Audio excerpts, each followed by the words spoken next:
20 miles off the roaring Pacific coast. A vessel that symbolized both wealth and technological supremacy drifted helplessly, its pride stripped bare against the swelling ocean. The Silver Dawn, a $180 million superyacht owned by billionaire Preston Marlowe, was supposed to be unsinkable, invincible, and a floating marvel of modern engineering. Twin 1,200 horsepower engines, triple redundant computer systems, AI diagnostics, and military-grade communications. It was a fortress of luxury and innovation. Yet on this fateful day, both engines had died in complete silence, refusing to roar back to life no matter how many times the engineers attempted to restart them. On board were 25 high-profile guests, senators, diplomats, international envoys, and tech moguls, people who often sat at the table where the world's future was negotiated. And now they were reduced to anxious whispers and pale faces as the distant thunder of an approaching storm gathered on the horizon. In Port Clementine, an old coastal town 3 miles inland, an 11-year-old girl named Leila Emerson sat cross-legged on the grease-stained floor of her grandfather's garage.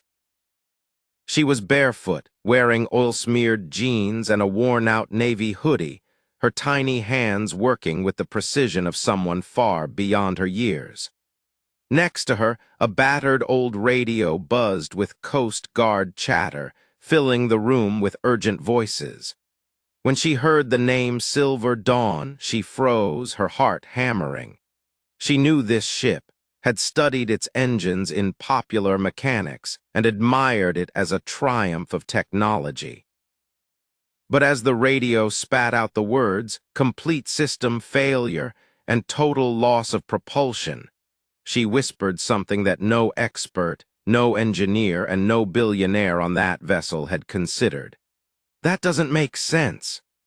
It was in that single moment, surrounded by rusted bolts and pine-scented air, that the fate of 25 lives began shifting toward the hands of a girl nobody expected. The Mayday call crackled through the coastal airwaves, slicing the calm like a blade. At the Port Clementine Rescue Station, Captain Samuel Rohr, a hardened Coast Guard veteran with 2 decades of storms written into the creases of his face, leaned forward as the message repeated. His instinct told him this was no routine breakdown. It was real, dangerous trouble. By his side, Chief Hazel Delaney pulled up the yacht's registration data, and her eyes widened. This wasn't just any stranded boat. The Silver Dawn belonged to Preston Marlowe, the billionaire whose empire of innovation stretched across continents.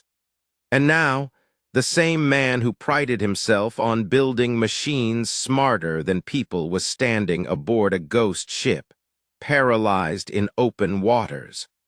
On board, the panic was mounting. Engineers dressed in spotless white uniforms pored over tablets and diagnostic screens, running endless checks that all reported the same infuriating lie. Green across the board, no malfunctions, no faults detected. Yet the engines were cold, dead, and silent.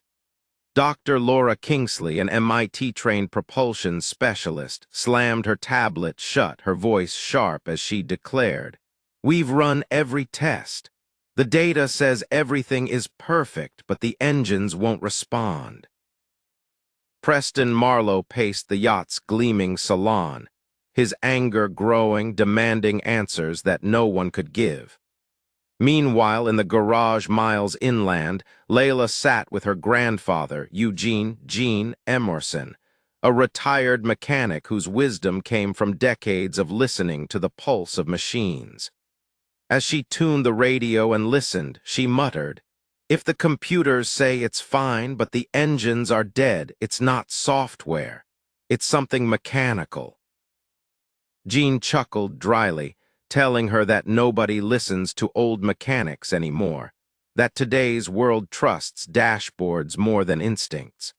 But when Leila stood, determination flashing in her eyes, she said something that made the old man pause. "If I were on that boat, I'd shut down the computers and just listen to the engine myself."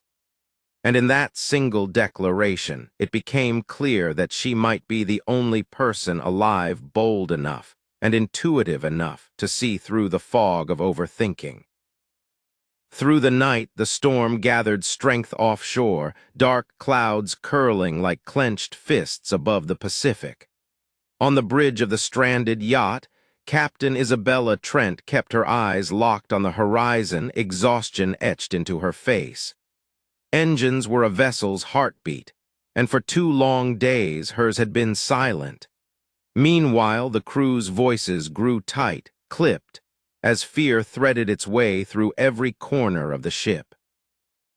Down in the engine room, the diagnostic screens glowed with their relentless lie. All systems normal. Engineers checked electrical continuity, fuel pumps, ignition sequences, even reinstalled firmware, yet nothing stirred. Preston Marlowe finally ordered Caterpillar's Marine Division to airlift their chief engineers at any cost. But time was already slipping away, and weather models at the Port Clementine Operations Center showed the storm closing in faster than expected. In the middle of this chaos, Leila stood quietly with her backpack slung over one shoulder, stuffed with notes, diagrams, and the pocket-sized wrench set she carried everywhere. She wasn't nervous. She was ready. And when Commander Eliza Vaughn, the officer overseeing the Coast Guard response, studied her determined expression, she handed the girl a headset. "Let's see what the kid can hear."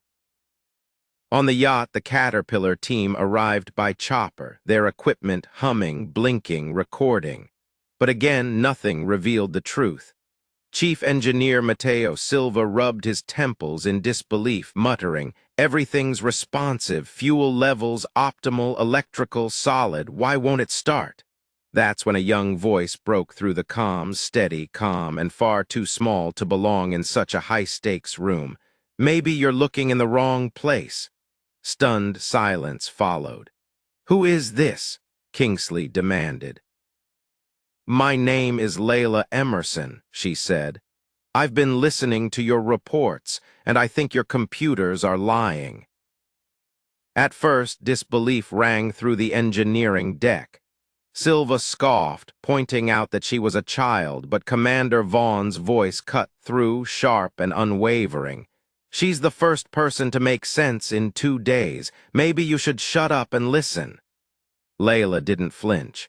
Her words were precise, her tone firm.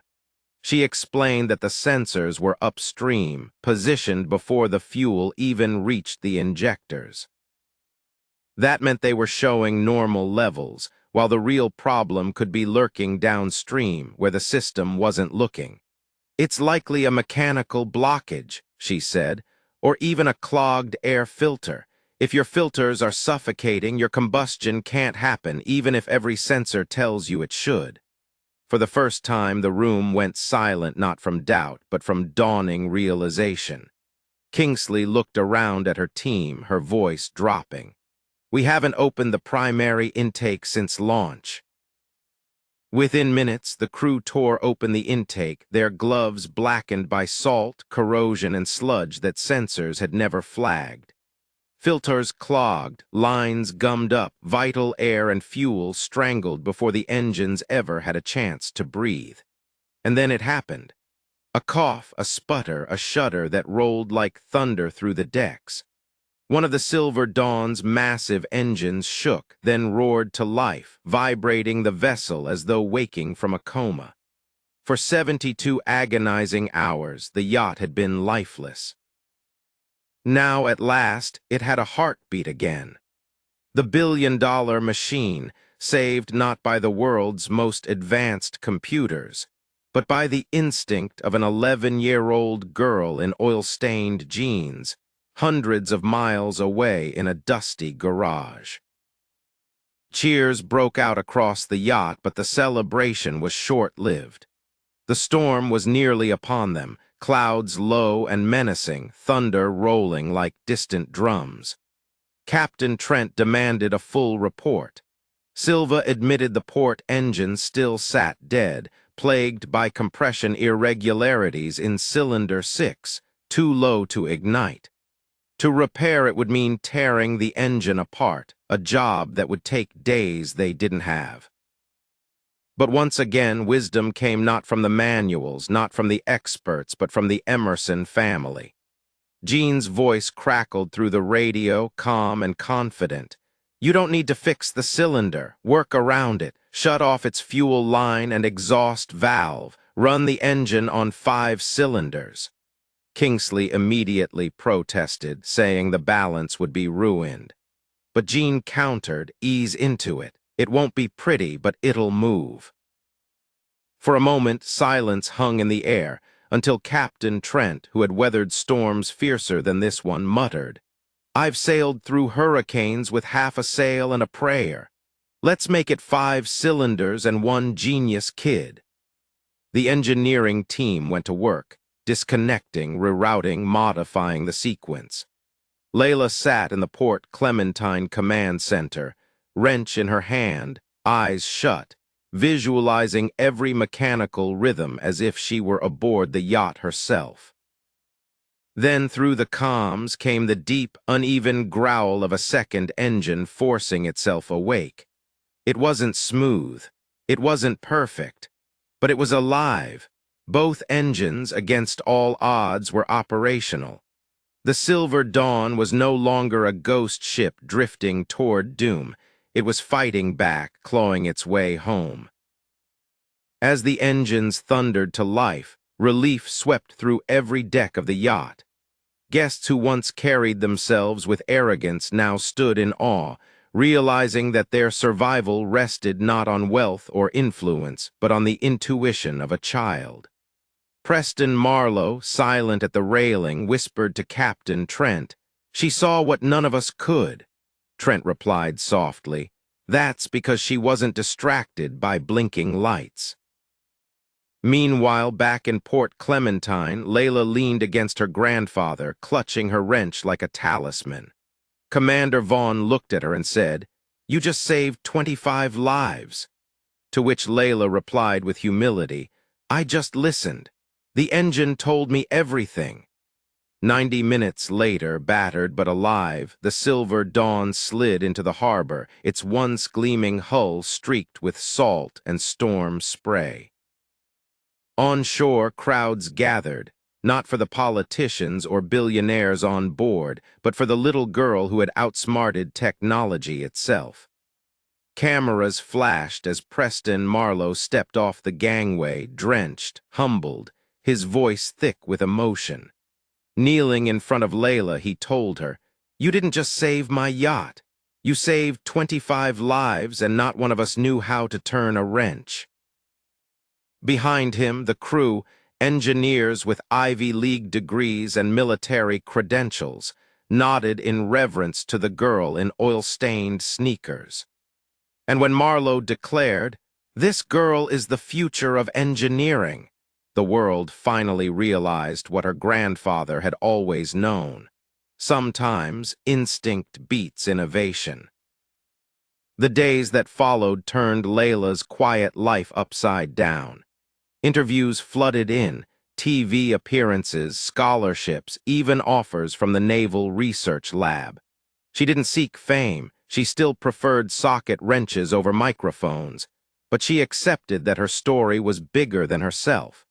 With her grandfather by her side, she began mentoring other kids, proving that brilliance wasn't defined by classrooms or credentials. Soon, she was invited to San Francisco to address a conference of teachers. Wearing her worn hoodie and boots, she stood before a hall of exhausted educators and spoke from her heart. I'm not here because I'm a genius. I'm here because my grandpa let me break things, because he taught me to listen to machines, not just read about them. Engines don't care about grades or report cards. They care if you understand them. And there are kids out there, millions of them, who understand machines better than math tests. Maybe we should start listening to them too. The room erupted in applause, teachers wiping tears from their eyes, reminded why they taught in the first place. Soon after, a national program was launched. Leila's Garage, pairing retired tradesmen like Jean with kids who never fit into traditional classrooms, kids born to build, to fix, to create.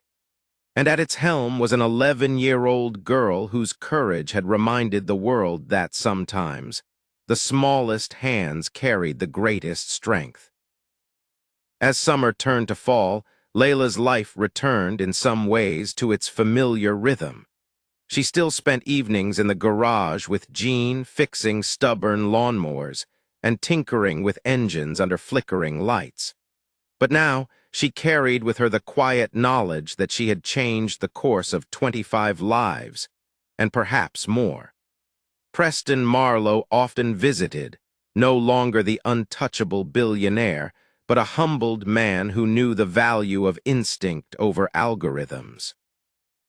Together they would sit by the harbor, sipping cocoa, talking not of profit margins, but of the bridge Leila had built between old wisdom and new innovation. And though news headlines moved on, her story endured in the hearts of millions, a reminder that even in an automated world, human instinct still mattered.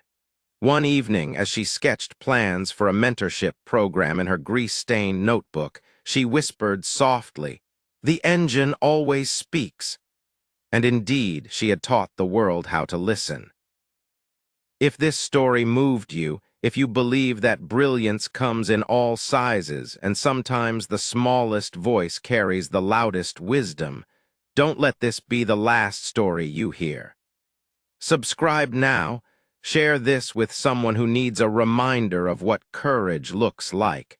And stay tuned, because tomorrow's story will shake you even more.